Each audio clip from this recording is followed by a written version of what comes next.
Hello दोस्तों, विजय academy के official YouTube channel पर आप सभी लोगों का स्वागत है। यहाँ पर आज का जो हमारा सेशन रहेगा वो सीपीओ का जो प्रीवियस ईयर का एग्ज़ाम था, यानी 2023 के जितने भी शिफ्ट में आपका रीजनिंग का पेपर हुआ था उन सभी प्रश्नों का हम यहाँ पर देखेंगे। वहाँ क्वेश्चनों हमने किस तरीके की स्ट्रेटजी रखनी है, ऑप्शन को किस तरीके से सॉल्व करना है और कम से कम समय में कैसे हम ज़्यादा से ज़्यादा क्वेश्चन को अटेम्प्ट करेंगे, उन सब चीज़ों को यहाँ पर देखेंगे।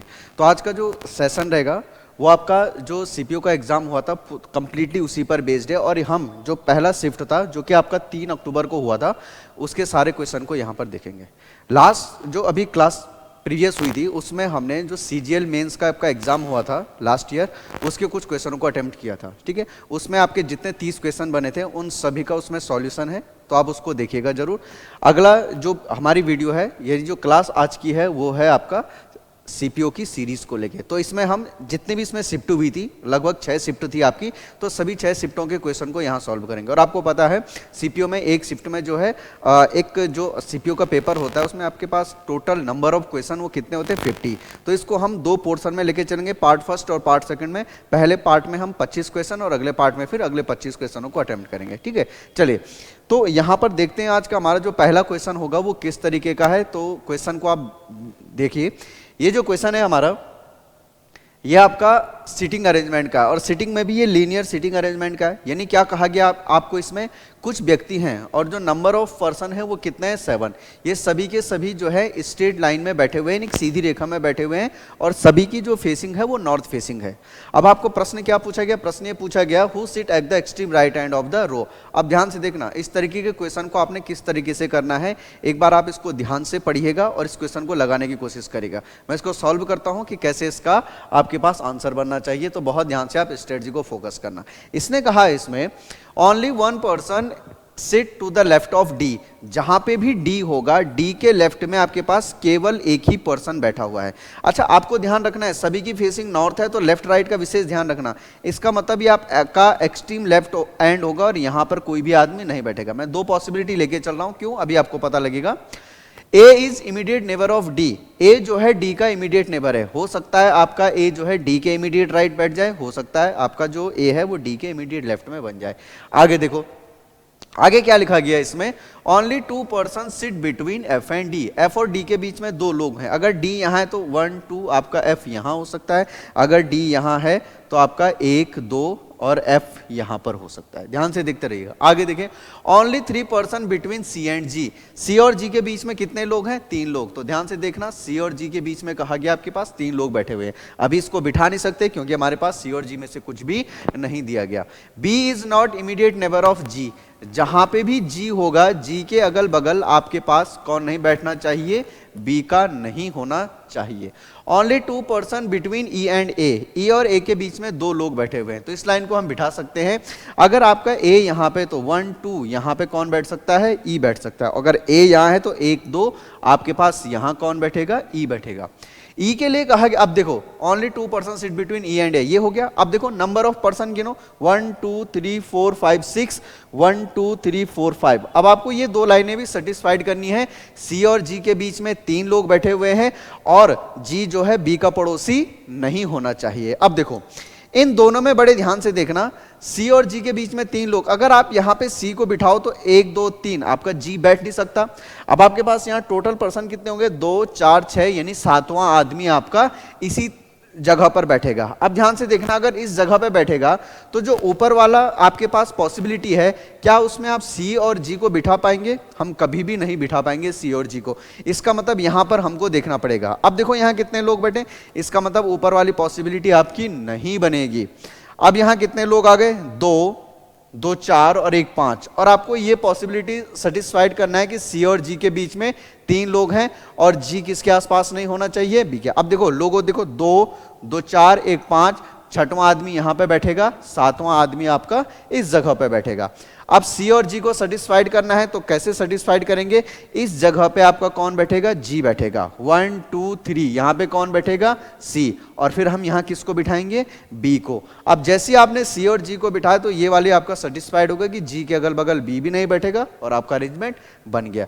प्रश्न क्या पूछा गया, who sits eight the extreme right hand, तो एक्सट्रीम राइट हैंड पे आपका कौन बैठेगा, सी बैठेगा। तो इस पर्टिकुलर क्वेश्चन के लिए जो आपका आंसर आना चाहिए वो कौन सा आना चाहिए, ऑप्शन फर्स्ट। ठीक है, चलिए दूसरा क्वेश्चन देखिएगा। दूसरा जो क्वेश्चन है आपका वो स्लॉग्स का है, यानी स्लॉजिज्म में। अब देखो इसमें क्या पूछा गया, आपको आंसर ये निकालना होता है कि कौन सा ऐसा कंक्लूजन होगा जो फॉलो करेगा। आप इसको पहले ट्राई जरूर कीजिएगा, फिर देखिए सॉल्यूशन इसका जरूर देखना। क्या कहा गया इसमें, ऑल प्लांट्स आर वेजिटेबल, जितने भी प्लांट्स हैं वो किसके अंदर हैं, आपके वेजिटेबल के। सब प्लांट्स आर पॉइजनस, कुछ प्लांट्स क्या हैं आपके, अच्छा ध्यान रखना ये आपका जो है प्लांट है तो इसको हम ये लिख देते हैं प्लांट, और जो कुछ प्लांट हैं वो क्या हैं आपके पॉइजनस, तो इसको इस तरीके से हमने लिख लिया।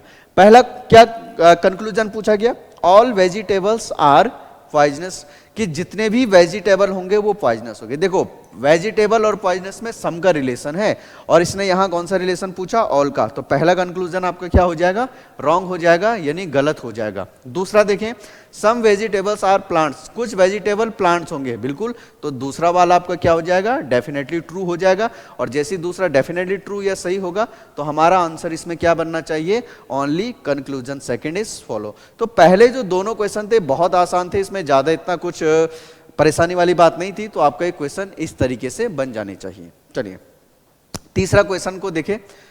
थर्ड जो क्वेश्चन आपको पूछा गया ये भी आपका सीटिंग अरेंजमेंट का है, लेकिन ये सर्कुलर अरेंजमेंट का है। एक बार इस क्वेश्चन को ध्यान से देखना और आप वीडियो को पॉज करके एक बार इसको बनाने की कोशिश जरूर कीजिएगा कि आपका ये किस तरीके से बनेगा। फिर मैं इस प्रश्न में आता हूं कि इस प्रश्न का पर्टिकुलर आपके पास आंसर क्या बनना चाहिए। देखो ध्यान रखना, आपकी तैयारी इस तरीके से होनी चाहिए कि आपका जो क्वेश्चन है कम से कम समय में बन जाए। अब आपने इस क्वेश्चन को इतना देख लिया होगा तो देखो ये किस तरीके से बनेगा, ध्यान से सुनिएगा। इसने कहा आपके पास 6 लोग हैं और ये जो 6 लोग हैं ये सभी के सभी एक सर्कुलर में बैठे हुए हैं और सभी का फेसिंग कहाँ है, सेंटर की ओर है।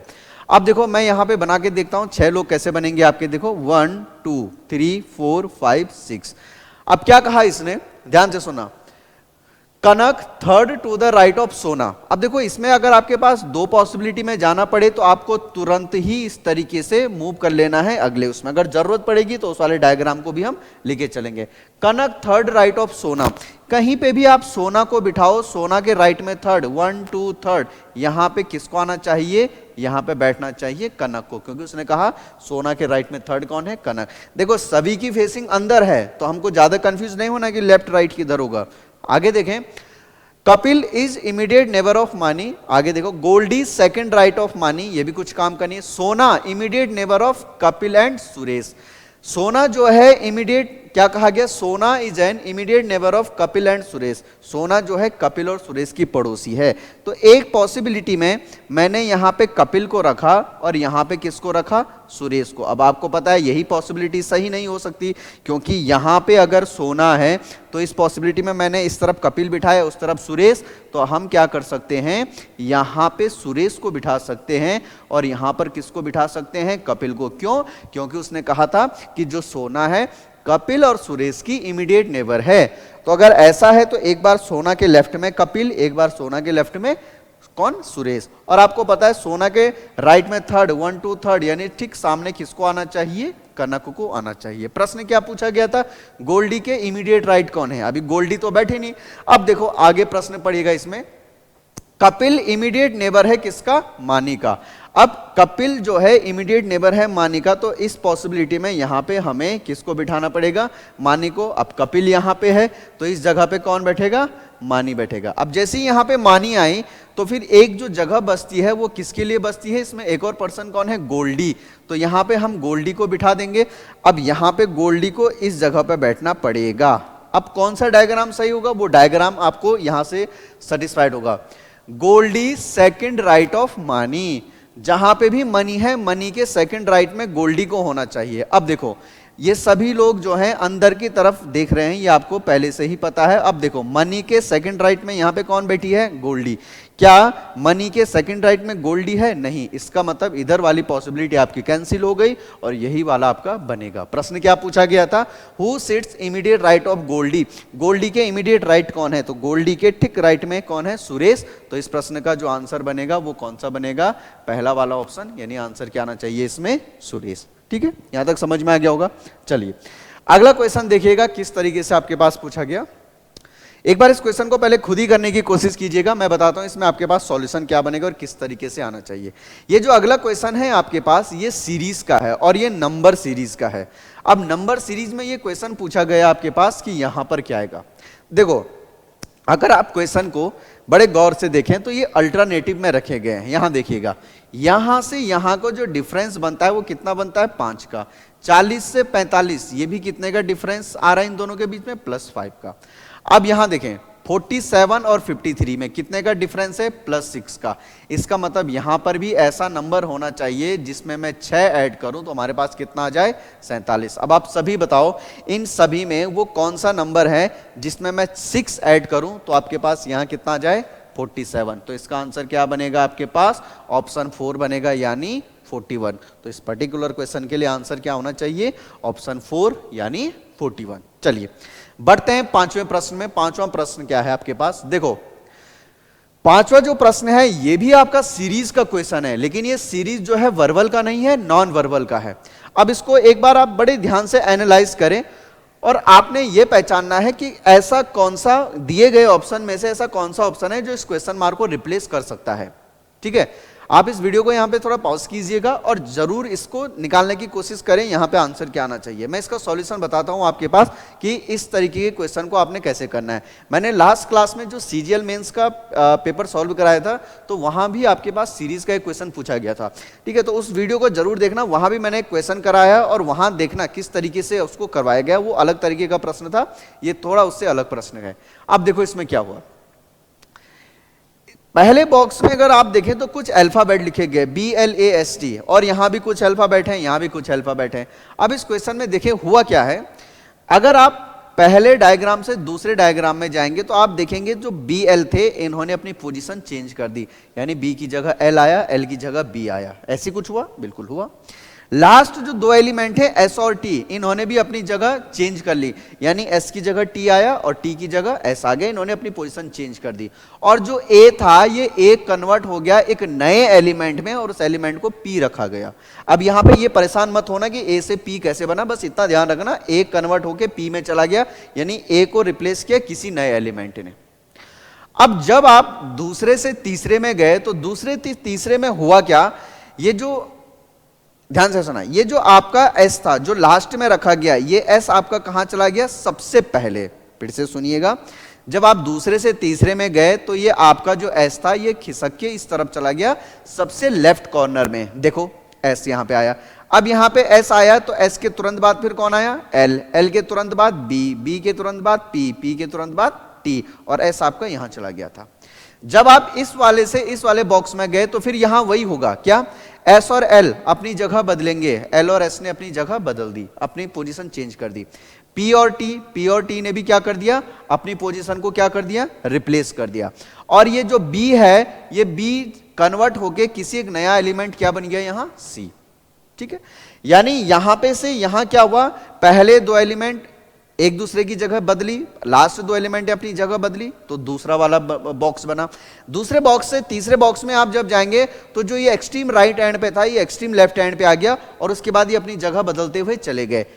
फिर यहां क्या हुआ, जब आप दूसरे से तीसरे में गए तो फिर पहले दो ने अपनी जगह बदली, अंत दो ने अपनी जगह बदली और फिर C, ये जो B था ये नए उसमें कन्वर्ट हो गया। अब यहां क्या होगा, जब यहां से आप अगले में जाएंगे तो आपको पता है ये P इधर आ जाएगा, तो सबसे पहले कौन आना चाहिए, P, P के बाद L, L के बाद S, S के बाद C, C के बाद T। तो ये आपके पास बनना चाहिए PLSCT। अब ऐसा आपको हूबहू कहां पे नजर आ रहा है, ये नजर आ रहा है ऑप्शन 2 में। तो इस क्वेश्चन के लिए जो आपका आंसर होना चाहिए वो होना चाहिए ऑप्शन B। ठीक है, चलिएगा बढ़ते हैं अगले प्रश्न की ओर। अगला प्रश्न किस तरीके का है उसको आप देखिएगा। अगला जो क्वेश्चन है आपके पास ये कोडिंग डिकोडिंग का है। एक बार इसको ध्यान से देखें, कम से कम 10 सेकंड तक इसको विजुलाइज कीजिएगा किस तरीके से आपका ये बनना चाहिए, फिर मैं इसको बताता हूं इसका आंसर क्या होना चाहिए। अब देखिएगा, इस क्वेश्चन की बड़ी एक अच्छी पहचान है कि इसमें जो जो एलिमेंट है इस शब्द में, जो भी लेटर दिए गए वो सारे लेटर आपको यहां दिखेंगे, दिख रहे हैं। इसमें भी जो लेटर हैं JUDGE वो आपको सारे के सारे आपको यहां मिलेंगे। मिला JUDGE, एक मिनट थोड़ा रुकना, COURT OCRTR। चलो देखते हैं क्या क्या हुआ इसमें।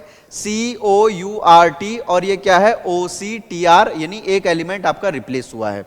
इसमें भी अगर आप देखें कौन सा वाला JUDGE, ये इस तरीके से, अब ध्यान से सुनना इसको, 10 सेकंड तक आपने विजुलाइज किया, एक बार इसको देखिए इसका आंसर आपका क्या बन सकता है। मैं फिर इसका आंसर बताता हूं कि किस तरीके से आपका ये आंसर बनेगा, फटाफट बनाइएगा इसको।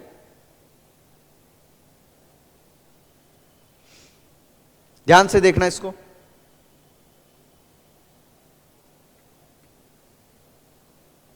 चलिए बहुत है इतना, अब इसको देखिए क्या हुआ इसमें।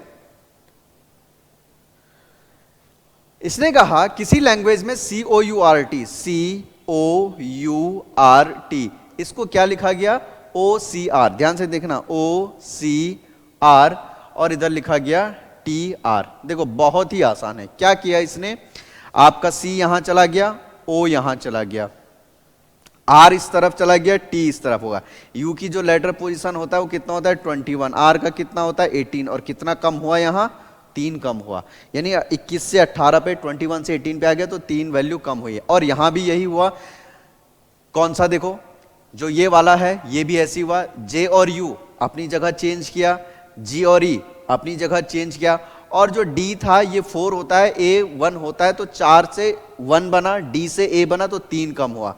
इसका मतलब जो आपको क्वेश्चन दिया गया order O R D E R, ये कैसे बनेगा, R और O अपनी जगह चेंज करेंगे तो पहले पे R दूसरे पे O, E और R अपनी जगह चेंज करेंगे R और E, और इसने जो D था D कहां चला गया, देखो ये बना, और D आपका कितना होता है 4, यहां पे कितना आएगा A। तो आपके पास जो आंसर बनना चाहिए वो क्या बनना चाहिए ROARE, और ये आपको कौन से ऑप्शन में हूबहू मिल रहा है, आपको ये मिल रहा है ऑप्शन 4 में, तो इसका आंसर क्या बनना चाहिए, 4th ऑप्शन इसका सही आंसर होगा। ठीक है, चलिए अगला क्वेश्चन को देखिएगा।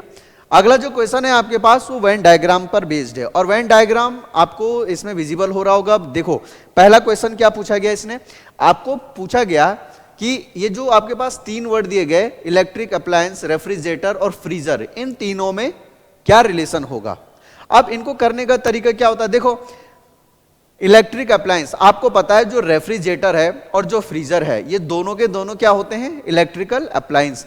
यानी अगर आप रेफ्रिजरेटर से इलेक्ट्रिक अप्लायंस में देखें, यानी रेफ्रिजरेटर से विद्युत उपकरण जो होते हैं इनमें कौन सा रिलेशन होता है, ऑल का, यानी जितने भी रेफ्रिजरेटर होते हैं वो क्या होते हैं आपके इलेक्ट्रिक अप्लायंस ही होते हैं, और जितने भी फ्रीजर होते हैं वो फ्रीजर भी क्या होते हैं आपके इलेक्ट्रिक अप्लायंस। यानी अगर आप फ्रीजर से इलेक्ट्रिक अप्लायंस में देखें तो इनमें भी क्या रिलेशन होता है कि जितने भी फ्रीजर होते हैं वो क्या होते हैं आपके इलेक्ट्रिक अप्लायंस होते हैं। यानी ये तो इस तरीके से बनेगा कि बाहर की तरफ आपका इलेक्ट्रिक अप्लायंस आएगा और अंदर क्या आएंगे, रेफ्रिजरेटर और फ्रीजर। अब रेफ्रिजरेटर और फ्रीजर में कौन सा रिलेशन होता है, रेफ्रिजरेटर और फ्रीजर में सम का रिलेशन होता है। कुछ रेफ्रिजरेटर फ्रीजर होते हैं, कुछ फ्रीजर क्या होते हैं, रेफ्रिजरेटर। तो आंसर क्या आएगा, ऑप्शन 2, यानी बाहर की तरफ अगर आप देखें तो ये आपका इलेक्ट्रिक अप्लायंस आ जाएगा। ठीक है, और एक पहला वाला आपका रेफ्रिजरेटर हो जाएगा, और ये क्या हो जाएगा, फ्रीजर, और रेफ्रिजरेटर और फ्रीजर में सम का आपका रिलेशन बनेगा। तो आंसर क्या आना चाहिए इसमें, ऑप्शन 2। ठीक है, बड़ा आसान प्रश्न पूछा गया था एग्जाम में।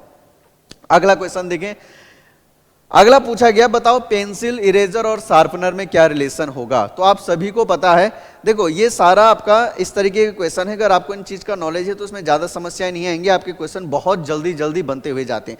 तो पेंसिल, इरेजर और शार्पनर में कौन सा रिलेशन होता है, इनमें आपस में कोई भी रिलेशन नहीं होता, ये तीनों ही अलग अलग इक्विपमेंट, ये तीनों के अलग अलग एलिमेंट हैं, तो इसलिए इनमें आंसर क्या बनेगा, इनके बीच में कोई भी रिलेशन नहीं है, तो आंसर बनेगा ऑप्शन 2। चलिए 9वां क्वेश्चन देखिएगा। 9वां जो क्वेश्चन है ये आपके पास इस तरीके से नया पैटर्न का क्वेश्चन है, और ये जो क्वेश्चन है ये आपका एनालॉजी का है। इसने क्या कहा कि आपके पास कुछ ऑप्शन दिए गए हैं और ये जो ब्रैकेट में वैल्यू दी गई है, इसने क्या कहा, आपको बताना है कि इन दोनों सेट के जैसे कौन सा सेट होगा, और ये इसने ये कहा कि इनके जैसे सिमिलर कौन सा होगा। और अगर सिमिलर पूछा गया तो आपको पता है सिमिलर का मतलब क्या हो गया कि एनालॉगी का ये क्वेश्चन है। तो बड़े ध्यान से देखिएगा, बहुत ही आसान इनमें रिलेशन है। एक बार देखिए इसको कैसे करेंगे। अब देखो इस तरीके के क्वेश्चन को हमेशा कैसे करना है, ध्यान से देखना। मैं इसको थोड़ा सा आपके पास ऑप्शन हिडन कर देता हूं, तो देखिए जरा। अगर आप 7 से 91 में जाएं तो अगर आप 7 की मल्टीप्लाई किससे करें, 13 से, तो आपको क्या मिलेगा, 91। और 91 में अगर आप 7 को ऐड करें तो आपको क्या मिलेगा, 98 मिलेगा, है ना। अब दूसरा जो है, दूसरा सेट है, दूसरे सेट को बड़े ध्यान से देखें। दूसरा सेट आपके पास क्या है, 4 का मल्टीप्लाई भी आपको 13 से करना है, तो क्या मिलेगा आपको, 52 मिलेगा। और 52 से 56 में गए तो आपने 4 ऐड किया। अब देखो यहां 4 से 52 में गए तो 13 का मल्टीप्लाई हुआ, यानी जब पहले को मैं 13 से मल्टीप्लाई करता हूं तो मुझे दूसरा नंबर मिलना चाहिए। तो देखो क्या यहां 8 की मल्टीप्लाई 13 से करके 80 आएगा, नहीं। 3 की मल्टीप्लाई 13 से करके 36 आएगा, नहीं आएगा। क्या मैं 5 की मल्टीप्लाई 13 से करूं तो 25 आएगा, नहीं आएगा। क्या मैं 12 की मल्टीप्लाई 13 से करूं तो आपके पास आएगा, बिल्कुल आएगा। तो इस पर्टिकुलर क्वेश्चन के लिए आपके पास आंसर क्या बनना चाहिए, ऑप्शन सेकंड। इस ऑप्शन सेकंड के अलावा बाकी आपके एक भी ऑप्शन मैच नहीं करेंगे, केवल पहले से भी निकल सकता है, दूसरे को अगर आप ना भी चेक करें और दूसरे में अगर अलग अलग रिलेशन आ रहा है तो उसमें भी परेशान होने की आवश्यकता नहीं है। आपका आंसर क्या बनेगा, ऑप्शन सेकंड, यही आपका क्या हो जाएगा, सही आंसर होगा। ठीक है, चलिए अगले क्वेश्चन में बढ़ते हैं। अगला जो क्वेश्चन है ये भी आपका एनालॉगी का है, और इसने क्या कहा, बटरफ्लाई का जो रिलेशन है वो कैटरपिलर से। और आप सभी को पता है बटरफ्लाई और कैटरपिलर में क्या रिलेशन होता है कि जो तितली होता है, तितली का जो यंग वन होता है, यानी इनके जो छोटा होता है बच्चा, वो क्या कहलाता है, इल्ली कहलाता है, यानी यही तो होता है इनका यंग वन।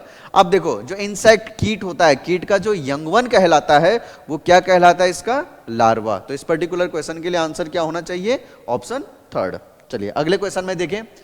अगला जो क्वेश्चन है आपके पास ये भी आपका पूछा गया है एनालॉगी से। तो देखो क्या कहा इसने, select the set in which the number related in the same way, उसी प्रकार से रिलेटेड है जैसे,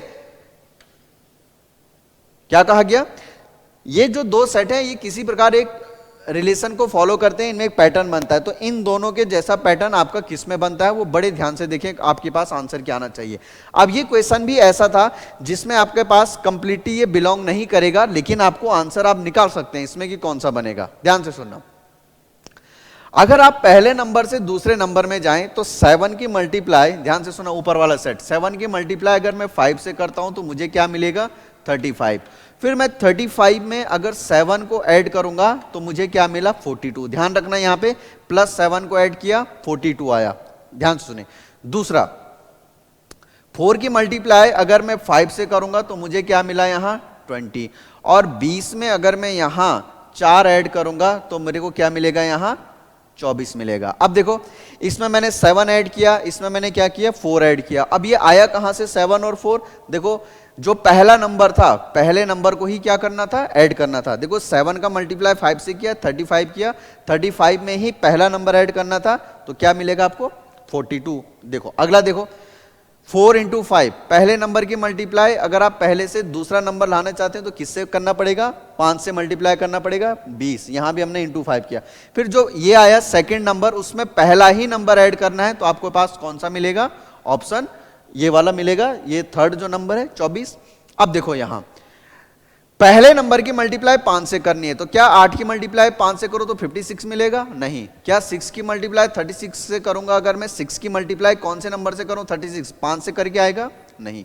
ध्यान से सुनना, पहले नंबर का मल्टीप्लाई 5 से करना है तो सेकंड नंबर आपका आना चाहिए, क्योंकि हमने दोनों में देखा कि इनका नंबर सेकंड नंबर कब आया, जब पहले को मल्टीप्लाई किया 5 से। अब देखो यानी अगर मैं 9 की मल्टीप्लाई 5 से करूंगा तो मुझे 45 मिलेगा, मैं 12 की मल्टीप्लाई 5 से करूं तो मुझे क्या मिलेगा, 60 मिलेगा। दोनों आपका लग रहा है, लेकिन फिर क्या करना था, जो मल्टीप्लाई करके आया उसमें फिर पहला नंबर जोड़ना था। यानी 60 में अगर आप 9 कितना देखो, 9 पंजे 45, और फिर पहला ही नंबर ऐड करना है, तो 9 5 जा 45। यहां देखो 9 इंटू 5 बराबर 45, और फिर क्या करना था, 45 में पहला ही नंबर ऐड करना था, तो आपके पास आंसर क्या बनेगा इसमें, ऑप्शन 1 आपका क्या होगा, सही आंसर होगा। ठीक है, इसको बड़े ध्यान से सुनना। तो क्या हुआ, पहले नंबर को मल्टीप्लाई करना था 5 से, आपको सेकंड नंबर मिलेगा, सेकंड नंबर में फिर फर्स्ट नंबर ऐड करोगे तो आपको थर्ड नंबर मिलेगा। तो ये इसका आंसर आना चाहिए। अब ध्यान से देखना,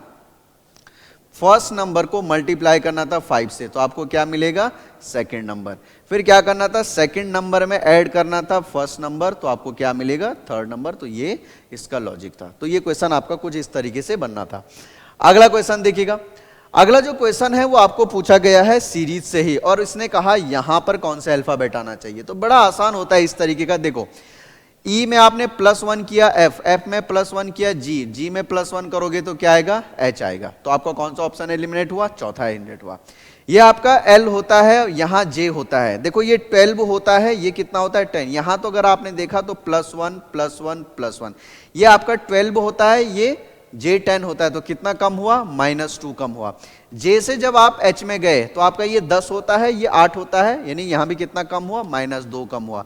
यानी एच से भी आप फिर -2 करोगे तो आगे भी -2 करोगे तो क्या आएगा, एफ। तो आपके पास आना चाहिए HF। तो कौन सा ऑप्शन भी एलिमिनेट हुआ, थर्ड वाला भी आपके पास एलिमिनेट हुआ। यहां देखो S आपका 19 होता है। अब इस वाले को देखें, S आपका 19 होता है, 19 से कहां गए, V तक, और V कितना होता है, 22, तो +3 हुआ।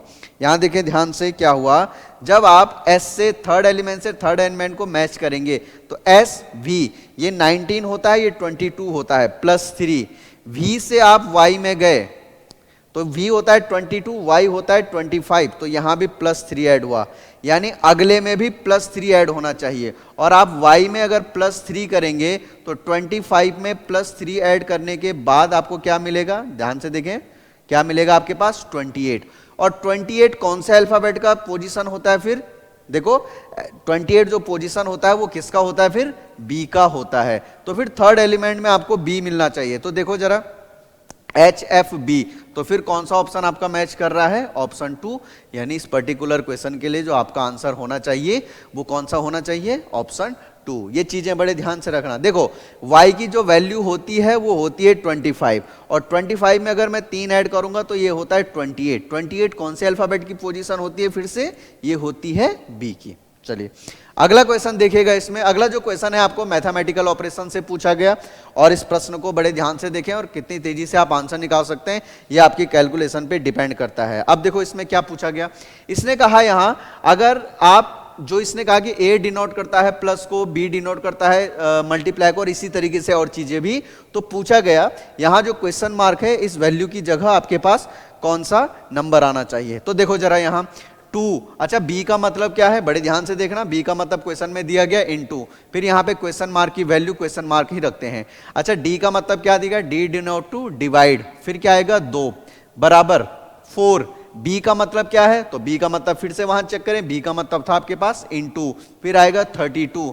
अच्छा D का मतलब क्या था, D का मतलब था डिवाइड, और डिवाइड के बाद फिर यहां पे आपको क्या मिलेगा, 8 मिलेगा। अब देखना, इसको मान ले जाए मैं इस क्वेश्चन मार्क की वैल्यू को x अगर मान लूं तो देखो ये क्या होगा, ये होगा आपका 2x डिवाइड 2 इक्वल टू 8 का डिवाइड 32 में करेंगे। बोर्ड मास का रूल ही फॉलो करता है, ये सब चीजें आपको पता है, मैथमेटिकल ऑपरेशन पूरा बोर्ड मास चलता है। 8 का डिवाइड इसमें करेंगे तो 4, भाई 8 का डिवाइड 32 में करोगे 4 आएंगे, 4 की मल्टीप्लाई 4 से करोगे तो 16 आएगा। अब आपका 2 से 2 कैंसिल हो जाएगा तो x की वैल्यू कितनी आएगी, 16। तो इस क्वेश्चन का मतलब क्या हुआ, इस प्रश्नवाचक चिन्ह के स्थान पे क्वेश्चन मार्क की वैल्यू की जगह पे आपका आंसर कितना आना चाहिए, ऑप्शन 1 16। चलिए अगला क्वेश्चन देखिएगा, फिर से मैथमेटिकल ऑपरेशन, और यहां पर भी आपको क्या पूछा गया, पूछा गया कि बताओ इस क्वेश्चन मार्क की वैल्यू की जगह आपके पास कौन सा ऑप्शन आना चाहिए। अब ध्यान से देखें, ये आपके पास है 7। अच्छा A का मतलब ध्यान से देखिएगा, इसमें क्या होता है, A का मतलब है प्लस, फिर आया 3, B का मतलब क्या दिया गया, इनटू, फिर कितना आएगा 24, D का मतलब क्या दिया गया, D का मतलब है डिवीजन, फिर क्या आएगा 2 इक्वल टू 20, फिर B का मतलब आपको पता है शुरुआत में ही दिया गया था, इनटू क्वेश्चन मार्क को मैं x मान लेता हूं, और A की जगह क्या आएगा, प्लस आएगा, और फिर क्या आएगा 3 आएगा। अब ध्यान से देखो उसको क्या करना है, देखो 2 का डिवाइड अगर आप 24 में, देखो फिर से याद रखना बोर्ड मास का ही रूल फॉलो होगा, 2 का डिवाइड अगर 24 में करोगे तो 12, और 12 3 36, और 36 और 7 कितना होगा देखो फिर से सुना, 2 का डिवाइड किस में करोगे, 24 में करोगे तो कितना आएगा 12। 12 की मल्टीप्लाई किससे करेंगे, 3 से, कितना आएगा 36। और 36 में अगर हम 7 ऐड करेंगे तो कितना आना चाहिए 43। अब आगे देखें, ये आपके पास कितना आएगा, 20 की मल्टीप्लाई x करोगे तो 20x प्लस 3। अब क्या होगा, ये 3 इधर आएगा तो 40 में से 3 घटेगा तो यहां कितना आएगा 40 इक्वल टू 20x, और x की वैल्यू आपके पास यहां कितनी आ जाएगी, 2 आ जाएगी। तो इस प्रश्न के लिए जो आपका आंसर आना चाहिए वो कौन सा आना चाहिए, ऑप्शन बी यानी 2। चलिए अगला क्वेश्चन अगर आप 15 को देखें तो इसको बड़े ध्यान से देखें, इसने क्या कहा इसको समझिएगा। 10 सेकंड तक एटलीस्ट इस क्वेश्चन को आप विजुलाइज कीजिएगा, उसके बाद देखना क्या आंसर इसमें बनता है। फिर मैं इसको समझाता हूं कि इसमें लॉजिक आपके पास किस तरीके से बन रहा था। देखिए इसको जरा एक बार।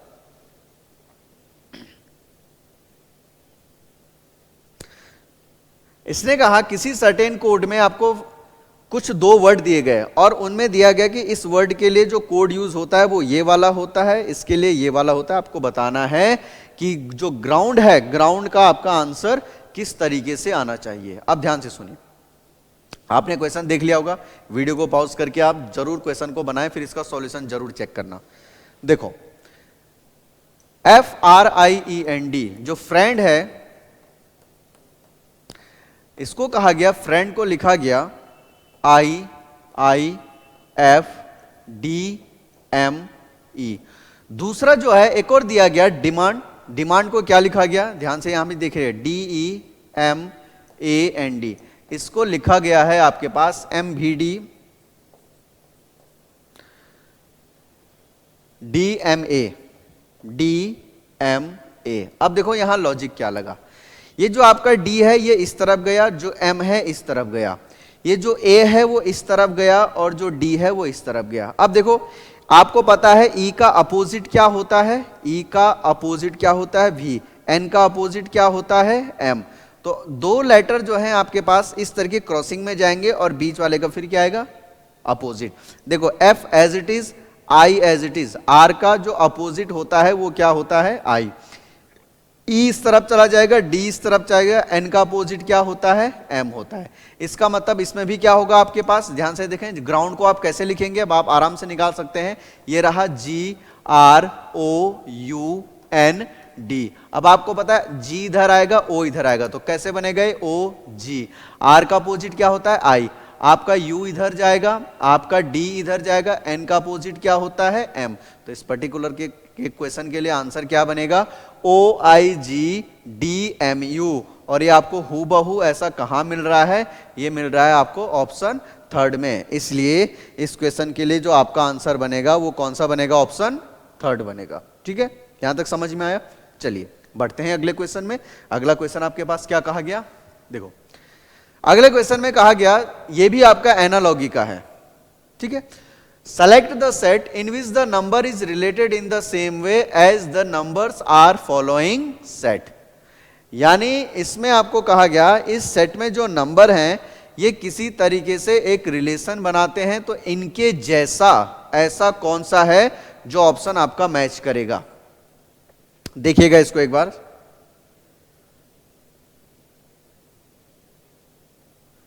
अब देखो इसमें क्या हुआ, ध्यान से सुना क्या हुआ, 6 इंटू 2, पहले सेट को देखे 6 इंटू 2 कितना आएगा 12। और अगर मैं इस 12 की मल्टीप्लाई 8 से करूंगा तो मुझे क्या मिलेगा, तीसरा नंबर 96। इसी पैटर्न को दूसरे में फॉलो करते हैं, 5 इंटू 6 कितना मिलेगा 30। और जो दूसरा नंबर आया उसकी मल्टीप्लाई अगर मैं 8 से करूंगा तो मुझे 3rd नंबर मिलेगा। तो इसी पैटर्न को कौन फॉलो करता है, 12 3 जा 36 मिलेगा, तो 36 आया। अब मुझे 36 की मल्टीप्लाई किससे करनी है, 8 से, तो क्या मुझे ये मिलेगा, नहीं मिलेगा। 8 की मल्टीप्लाई 3 से तो क्या आएगा 24, पहले 2 नंबर को मल्टीप्लाई करना, फिर 24 की मल्टीप्लाई 8 से, तो ये भी पॉसिबल नहीं है। देखो 3rd वाला देखो, 1 की मल्टीप्लाई 2 से करना है तो कितना आएगा 2, फिर 2 की मल्टीप्लाई किससे करेंगे 8 से करेंगे, तो क्या मिलेगा आपको 16। तो ये इस पर्टिकुलर क्वेश्चन के लिए आपके पास इस तरीके इसका आंसर आएगा। यानी आंसर क्या बनेगा, जो पहला नंबर है उसकी जो मल्टीप्लाई है वो आपको किससे करना था, किससे करना था? देखो 6 की मल्टीप्लाई किससे किया आपने? 2 से किया तो 12 आया। फर्स्ट नंबर की मल्टीप्लाई सेकंड से करो, और इन फिर क्या होगा, जो नंबर आएगा यहां पे उस नंबर की मल्टीप्लाई किससे करनी है? उस नंबर की मल्टीप्लाई 8 से करना है, तो आपको कौन सा मिलेगा? थर्ड नंबर मिलेगा। तो इस तरीके से आप इस क्वेश्चन पे लॉजिक लगा के आपका आंसर बन जाएगा। तो आंसर क्या बनेगा इसका? ऑप्शन कौन सा बनेगा? Option third. इसको मार्किंग कर लेते हैं एक बार, यही इसका क्या होगा? बिल्कुल सही आंसर होगा। तो देखो अभी तक हमने यहाँ पे इतने क्वेश्चन किए, तो आपने किसी क्वेश्चन में कोई डिफिकल्टी का लेवल देखा रीजनिंग में? बिल्कुल भी नहीं है। यानी बड़े आसान प्रश्न होते हैं, और आप जितना इनको जल्दी से सॉल्व करेंगे उतना आपको आगे के जो सब्जेक्ट होगा उनके लिए टाइम मिलेगा। तो आपने रीजनिंग में बहुत ज़्यादा इसमें समय को खराब नहीं करना है, जितना जल्दी हो सके उतना जल्दी आपने आंसर निकालना है। चलिए अगला क्वेश्चन देखिए, खुद पढ़िए, खुद समझिए क्या कहता है, इसको बड़े ध्यान से देखिए। ये आपका डिक्शनरी ऑर्डर का है। अब डिक्शनरी ऑर्डर में इसने क्या कहा, इन शब्दों को अगर, जो आपके पास 6 शब्द दिए गए, अगर आप इनको डिक्शनरी ऑर्डर में लगाते हैं तो इनका ऑर्डर का सीक्वेंस क्या बनना चाहिए। तो देखो इस तरीके के क्वेश्चन को किस तरीके से किया जाता है, बड़े ध्यान से सुने। अगर आप सभी शब्दों को देखें तो सभी शब्दों में जो पहले 3 लेटर हैं वो एक जैसे हैं। देखो DES, DES, DES, तो ये हमारे कुछ भी हेल्प नहीं करने वाले। अब सबका फोर्थ लेटर देखो, इसका फोर्थ लेटर है I, I का मतलब 9, इसका फोर्थ लेटर T है, T का मतलब 20, इसका जो फोर्थ लेटर है वो C है, C का मतलब 3, लेटर पोजीशन लिखना है, T का मतलब 20। अगला देखो ये इसका थर्ड लेटर, फोर्थ लेटर देखो 15, इसका फोर्थ लेटर देखो क्या है 16। अब देखो आपके पास नंबर आया, पहले 3 लेटर तो एक जैसे थे, वहां तो डिक्शनरी ऑर्डर को कोई खास पता नहीं चलेगा, लेकिन फोर्थ लेटर को देखा तो ये नंबर आया। अब इन सब में जो सबसे पहले है वो कौन आना चाहिए? जो सबसे छोटा है। सबसे छोटा 3, 3 का मतलब सबसे पहले कौन सा वाला आना चाहिए? 3 वाला। उसके बाद देखो 3 के बाद अगला बड़ा नंबर देखो, 3 से बड़ा नंबर कौन सा है? 9, यानी उसके बाद फिर कौन सा आना चाहिए? 1। तो 3 के बाद 1 आएगा, तो सभी में 3 के बाद 1 है। उसके बाद देखो तीसरा क्या आना चाहिए? आपका ये आ चुका है, आपका ये आ चुका है। अब देखो इसके बाद कौन सा आएगा? 15, 15 का मतलब 5 वाला। 5 के बाद कौन सा आना चाहिए? 16, 16 मतलब 6 वाला। तो आपके पास पहले जो 4 शब्द हैं वो होने चाहिए 3, 1, 5, 6, 3, 1, 5, 6। अब देखो ये कहां पे मैच कर रहा है? 3, 1, 5 नहीं, 3, 1, 5 ये भी मैच नहीं कर रहा। 3, 1, 5, 6, 3, 1, 5, 6 ये दोनों मैच किए। अब देखो 3, 1, 5, 6 का मतलब हो गया आपका 5वें नंबर का भी आ चुका है, 6 नंबर का भी आ चुका है। अब बात आती है दूसरे और चौथे लेटर, दूसरे और चौथे शब्द की। अब इसमें देखो कहां तक मैच कर रहा है? DESTR, देखो DEST, पहले 4 लेटर एक जैसे, पहले 4 लेटर एक जैसे। अब 5वां लेटर देखो, 5वां जो लेटर है इसका ये है I, I का मतलब 9, और इसका जो 5वां लेटर देखेंगे वो R है, R का मतलब 18। तो 9 और 18 में से पहले कौन आता है? 9 आता है। इसका मतलब पहले 2 आना चाहिए और फिर आपका लास्ट में 18 वाला। तो ये आपका ऑप्शन कहां पे मैच कर रहा है? ये ऑप्शन 4 पे मैच कर रहा है। तो यही आपका क्या हो जाएगा? इसमें करेक्ट आंसर हो जाएगा। ठीक है, चलिए अगला क्वेश्चन देखो। अगला जो क्वेश्चन है आपके पास, ये आपके पास है एनालॉजी का। इसने कहा किसी तरीके से इसका रिलेशन इससे है, इस वाले का इससे है, तो पूछा गया इसका रिलेशन किससे होगा। तो एक बार इस क्वेश्चन को आप बड़े ध्यान से देखिएगा, क्या इसमें आंसर आना चाहिए, फिर मैं इसको बताता हूं कि इसमें किस तरीके का आपका लॉजिक लग रहा है। बड़े ध्यान से देखें, वीडियो को बहुत जरूर करिएगा और फिर आप देखना कि इसमें जो आपका सॉल्यूशन है वो किस तरीके से बना। देखो बड़ा आसान ये क्वेश्चन बनता है, इतनी इसमें डिफिकल्टी नहीं आएगी। ठीक है, आपका बहुत आसानी से क्वेश्चन बनेगा। देखो क्या हुआ, आपको पता है जब भी लेटर बेस्ड एनालॉजी आता है तो आपको गैप चेक करना है। तो अगर आप गैप चेक करें, देखो ये आप ध्यान से देखना, इसमें ये T का 20 होता है, S का 19 होता है, यानी जब आप यहां से यहां गए तो -1, ये आपका 5 होता है, ये आपका कितना होता है 3। तो यहां से जब 5 था यहां 3 था, तो यहां कितना कम हुआ? -2। अगर आप थर्ड लेटर को कंपैरिजन करें तो ये आपका M है, ये J है। M का जो लेटर पोजीशन होता है वो 13 होता है, J का 10 होता है, तो यहां कितना कम हुआ? -3। अब आप आगे देखें तो ये आपका P है, और अगर आप फोर्थ लेटर को करें 1 2 3 4, 4 को अगर आप चेक करें तो ये आपका P 16 होता है, L 12 होता है, और जब आप 16 से 12 तक गए तो यहां कितना कम हुआ? -4। यानी आपका जो लॉजिक लग रहा है इसमें लग रहा है -1, -2, -3, -4, -5 और -6। मतलब m का मतलब होता है 13। 13 में से एक कम करो आपको मिलेगा 12। 12 का मतलब l। ओ दूसरे में से -2 करना है। ओ की जो लेटर पोजीशन है 15। 15 में से ओ का कितना होता है 15। 15 में से 2 कम करोगे 13। 13 का मतलब m। तीसरा s। तीसरे में से 3 कम करना है। s की लेटर पोजीशन 19। 19 में से 3 कम करना, 19 में से 3 गया 16। 16 किसका होता है p का। अगला देखो q। इसमें से 4 कम करना है -4। q होता है 17। 17 में से 4 कम करना, 17 में से 4 कम करना 13 होता है ना। ये Q 17 होता है, इसमें से 4 कम करोगे 13। और 13 का मतलब फिर क्या हो गया M। यानी आपके पहले 4 लेटर होने चाहिए LMPM। LMPM नहीं है, LM नहीं है, LMPY ये भी नहीं होगा। तो आपका आंसर क्या बनेगा, ऑप्शन 4 बनेगा। अब बाकी को चेक करने की आवश्यकता नहीं है कि वहां किस तरीके से बनेगा, क्योंकि हमारा यही बनना चाहिए LMPM। समझ में आया। तो यहां तक आपका जो क्वेश्चन है वो कुछ इस तरीके से बनेगा, और इस पर्टिकुलर क्वेश्चन के लिए जो आंसर आएगा वो ऑप्शन 4 आएगा। लॉजिक क्या होगा, -1, -2, -3 और लास्ट में माइनस आपके पास 6। ठीक है, यहां तक समझ में आ गया। चलिए बढ़ते हैं अगले क्वेश्चन में।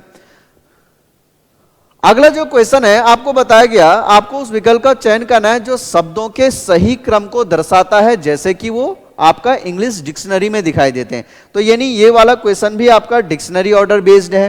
ठीक है, अब इसमें आंसर क्या आएगा, उसी तरीके से आपने करना है जैसे अभी हमने प्रीवियस क्वेश्चन को किया था। अब बड़े ध्यान से देखना यहां हुआ क्या। आपने पहले यही चेक करना है कि कहां तक आपके लेटर एक जैसे हैं। तो देखो पहले 2 लेटर एक जैसे, पहले 2 लेटर एक जैसे, पहले 2 एक जैसे, तो यहां से कोई भी मदद नहीं मिल पाएगी। अब थर्ड लेटर को चेक करें। थर्ड लेटर आपका L, L का मतलब 12। थर्ड लेटर I मतलब 9। यहां पे कितना आ जाएगा 14, यहां पे कितना 7 और यहां पे कितना 14। अब इनमें देखो सबसे पहले कौन आना चाहिए, जो सबसे छोटा है कौन सा 7। तो सबसे पहले कौन आएगा 4 नंबर वाला, तो ये आपका आ चुका है। 7 के बाद अगला कौन सा आना चाहिए 9। 9 का मतलब 2 वाला। अच्छा ये भी आपका आ चुका है। 7 आ चुका है, 9 आ चुका है। अब किसकी बारी है 12, यानी फिर कौन सा आएगा पहला वाला। तो यानी आपके पास क्या होना चाहिए 4 2 1। पहले 3 4 2 1 नहीं है, 4 2 1 नहीं है, 4 2 1 नहीं है। तो इसका आंसर क्या बनेगा ऑप्शन बी। अब आगे इसको चेक करने की आवश्यकता नहीं है, जहां पे हमारा आंसर निकल जाए हम वहीं तक आपका चलेंगे। वैसे पहले 2 में ही हो जा रहा था, तो यहीं से आपका आंसर आ जाता 4 2 से। तो इसका जो सही आंसर बनेगा वो कौन सा बनेगा, ऑप्शन बी यानी सेकंड वाला। चलिए अगला क्वेश्चन देखते हैं, इसमें 20 वाला। जो 20वां क्वेश्चन है आपके पास, इसको बड़े ध्यान से देखिएगा। ये क्वेश्चन पूछा गया आपके पास डाइस से, और इसमें क्या कहा गया, इसमें यह कहा गया इस ओपन डाइस को जब आप बंद करेंगे, जब ओपन डाइस को आप क्लोज करेंगे, तो इन 4 ऑप्शन में से आपको कौन सा डाइस आपको मिलेगा। और फिर वो आपको यहां पर ऑप्शन वाइज दिए गए। अब आपको पता है ओपन डाइस का कॉन्सेप्ट क्या होता है कि every alternate surfaces is opposite to each other. हर एक अपोजिट जो सतह होती है वो एक दूसरे के अपोजिट होती हैं, जो भी अल्टरनेट सरफेस होते हैं। क्या होता है, एकांतर क्रम में जो फलक होते हैं वो एक दूसरे के विपरीत होते हैं। Every alternate surfaces opposite to each other, यानी ए के अपोजिट में आपको हमेशा कौन सा मिलेगा आई मिलेगा। ई के अपोजिट में हमेशा कौन सा मिलेगा, ई के अपोजिट मिलेगा ओ। और जेड के अपोजिट क्या मिलेगा, हमेशा जेड के अपोजिट मिलेगा यू। अब आपको एक और कॉन्सेप्ट पता है डाइस का, कि जो भी विपरीत सतह होती हैं, जो अपोजिट सरफेसेस होती है, can never be seen together, कि जो विपरीत सतह होते हैं वो कभी भी एक साथ दिखाई नहीं देती। अब पहले ऑप्शन में देखें, आपको पता है ए और आई एक दूसरे के अपोजिट है, और यहां ए और आई दोनों को एक साथ रखा गया। इसका मतलब ये कभी भी वैलिड आंसर नहीं होगा, यानी जब आप इस ओपन डाइस को बंद करेंगे तो ये वैलिड वाला आपको नहीं मिलेगा। दूसरा ई ओ जेड, आपको पता है ई का अपोजिट ओ है, और यहां ई और ओ दोनों को साथ रखा गया। और आपको क्या पता है कि जो अपोजिट सरफेस होते हैं, अपोजिट नंबर होते हैं, कभी भी एक साथ नहीं आने चाहिए। जो आप चौथा ऑप्शन देखें, तो चौथे ऑप्शन में क्या दिक्कत है कि जेड और यू ये एक दूसरे के विपरीत हैं, और दोनों के दोनों को एक साथ रखा गया। तो आपको पता है opposite number can never be seen together. इसका मतलब आपका आंसर कौन सा होगा, आंसर होगा थर्ड। तो फिर ऑप्शन के अकॉर्डिंग हमारा आंसर क्या बनना चाहिए, ऑप्शन बी यानी ओनली 2। चलिएगा अगला क्वेश्चन देखते हैं, 21वां क्वेश्चन। इसने कहा इसमें आपके पास 4 वर्ड दिए गए हैं। अब आपके इनमें बताना है ऐसा कौन सा ऑप्शन है जो ऑड है, यही पूछा गया ना, out the like some in certain manner. इनमें से जो चार में से तीन है वो किसी तरीके से एक पैटर्न को फॉलो करते हैं, चौथा कुछ अलग है, आपने उसमें बताना है कि वो ऑड कौन सा है। अब यहां देखो, तो जब भी आपका लेटर बेस्ड आएगा तो आपने हमेशा क्या चेक करना है, इनके बीच का गैप। अब देखो P आपका 16 होता है, R 18 होता है, कितना कम हुआ 2, पहले दो में -2। R आपका 18 होता है, उसके बाद K को देखें, K कितना होता है आपके पास 11, और 18 से 11 अगर आप जाएंगे तो कितना कम हुआ -7। फिर आपके पास K के बाद फिर यहां 12 दिया गया, देखो K के बाद L, तो फिर अगला क्या बना +1, यानी पहले दो में -2 का गैप, अगले दो में अगर आप देखेंगे -7 गए, फिर +1 का गैप। अब देखो ये आपका F और H, F होता है आपका कितना, F कितना होता है, देखो यहां ध्यान से देखना, आपका P कितना होता है 16, और ये आपका 18 होता है, तो +2 हो रहा है बेसिकली, अगर आप देखें तो 16 से 18 में +2। F आपका 6 होता है, H आपका 8 होता है, तो कितना हुआ इसमें ऐड +2। H से अगर आप A जाएं, H आपका 8 होता है, A 1 होता है, 8 से 1 गया, ठीक है -7, और A से B में गए तो +1, तो यहां भी गैप एक जैसा ही है। P से S, आपका P कितना होता है 16, और S कितना होता है 19। अब जैसे आप 16 से 19 में जाओगे तो यहां कितना हो गया +3, इसका मतलब यही आपका ऑड होगा, क्योंकि आपका गैप का पैटर्न इस तरीके से बन रहा है, तो इसका आंसर क्या बनेगा, ऑप्शन थर्ड, यही आपका बिल्कुल अलग पैटर्न है। ठीक है, तो इसके लिए आंसर कौन सा हो जाएगा, ऑप्शन थर्ड, यही नहीं, यानी यही सबका सब में आपका बिल्कुल अलग ऑप्शन था। चलिए अगला जो क्वेश्चन है वो आपको ब्लड रिलेशन से पूछा गया, और ब्लड रिलेशन में इस तरीके से आपके पास एसएससी में बहुत बार क्वेश्चन बन जाते हैं। प्रश्न क्या पूछा गया इसमें, how is the P related to L, L P को क्या बोलेगा, और आपको पता है ये प्रश्न इस तरीके के बड़े आसान होते हैं, तो किस तरीके से बनेगा आप ध्यान से सुने।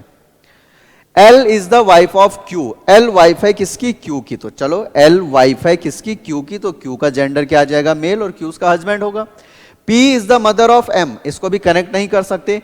जे is father of L, J father है किसका, एल का, तो एल के पिता कौन आ गए, जे आ गए। आगे देखो, M is the sister of H, अभी भर नहीं सकते।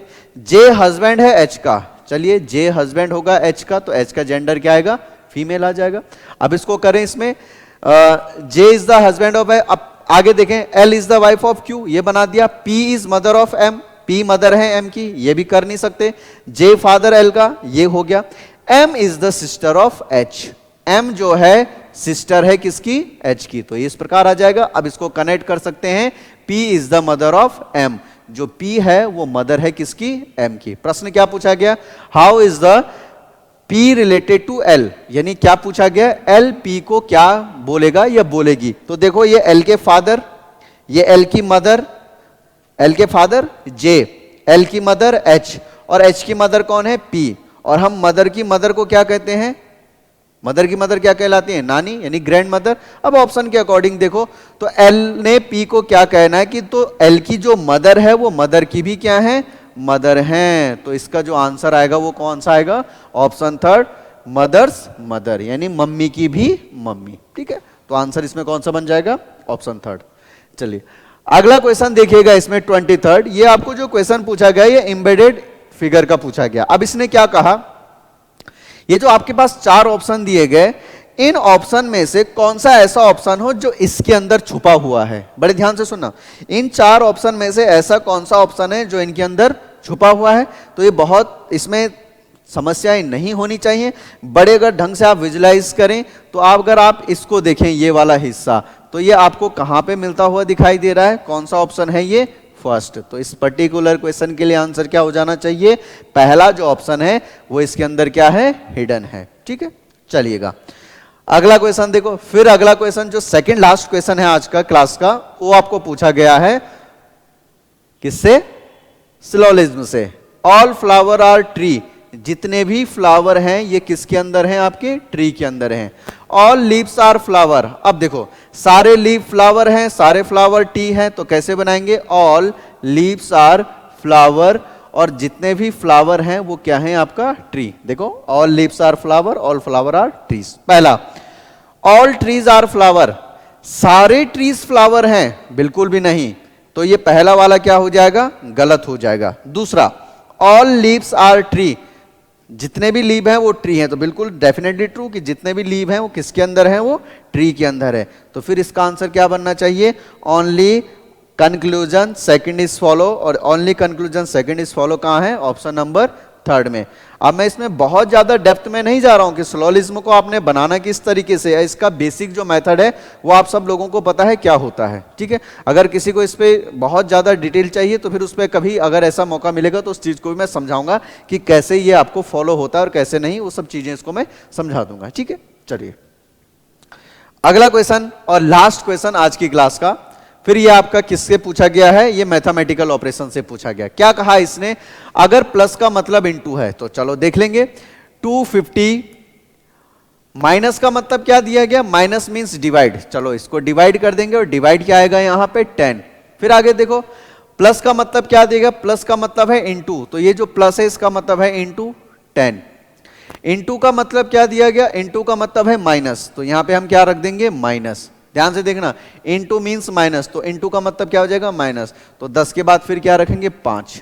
और डिवाइड का मतलब क्या है, डिवाइड मींस प्लस, तो फिर यहां पे प्लस आ जाएगा और यहां पे क्या आएगा 2। तो इस तरीके से साइन एक्सचेंज हो गया। अब क्या होगा इसमें, देखो अगर आप इसको इसमें डिवाइड करेंगे तो ये कितना आएगा, बड़े ध्यान से देखना, मैं डिटेल में जा रहा हूं, आप शॉर्टकट में भी कर सकते हैं। ये कुछ इस तरीके से आपके पास बनेगा, -5 और +2, -5 और +2 कितना होगा, -3।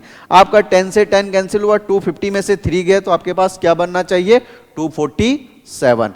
तो जो आज की क्लास का हमारा लगभग अंतिम क्वेश्चन था उसका जो आंसर बना वो क्या बना, 247, ठीक है। तो ये आज की क्लास के लिए जो आज का सेशन है हम इतना ही रखेंगे। एक बात ध्यान रखना, ये आपका सीपीओ का पेपर था और सीपीओ का शिफ्ट फर्स्ट का एग्जाम है जो आपका 3 अक्टूबर को कंडक्ट किया गया था। मैंने क्लास की शुरुआत में बताया था आपके पास जो सीपीओ है इसमें टोटल नंबर ऑफ क्वेश्चन 50 बनते हैं, यानी हर एक सब्जेक्ट में आपके पास 50-50 क्वेश्चन बनते हैं। और जाहिर सी बात है रीजनिंग में भी कितने क्वेश्चन बने होंगे, 50। लेकिन इस क्लास को हमने 2 पार्टों में डिवाइड किया हुआ है। पहले 25 क्वेश्चन हमने आज डिस्कस कर लिए, यानी अगली जो क्लास होगी उसमें हम सीपीओ का जो पहला शिफ्ट था, यानी जो 3 अक्टूबर को ही हुआ था, 25 के बाद के जो क्वेश्चन है, यानी नेक्स्ट 25 जो क्वेश्चन है वो हम नेक्स्ट क्लास में करेंगे, ठीक है। तो इस चीज को आप देखिएगा। अगर आपको क्लास पसंद आई तो लाइक, शेयर और सब वीडियो को जरूर सब्सक्राइब कीजिएगा, चैनल को सब्सक्राइब करना। बाकी जो इसमें डिस्कस है, यानी नेक्स्ट क्लास में अगले इसके जो सेकंड पोर्शन है, अगले 25 क्वेश्चन को इसमें करेंगे, ठीक है। तो आज के लिए इतना ही रखते हैं। Thank you class.